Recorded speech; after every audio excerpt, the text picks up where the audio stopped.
The biggest ESG risk to me is the risk of not doing anything.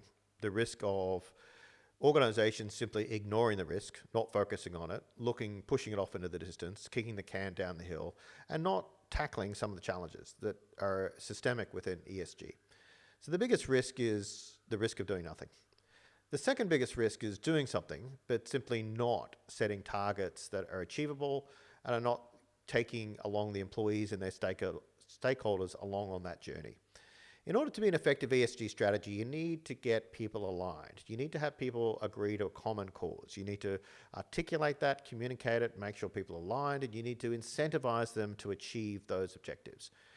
So the second risk I'd say is that the inability to do what I described will typically mean that it won't be achieved, and that there'll be a lot of effort spent and there won't be the results that align with those goals. The third risk, I think, in ESG and sustainability is recognizing that it's a collective issue, meaning you cannot focus on one area of ESG and sustainability. You can't focus on climate and reduced emissions without thinking how you're dealing with energy use, or how you're dealing with waste management, or how that impacts your overall societies and the communities in which you operate.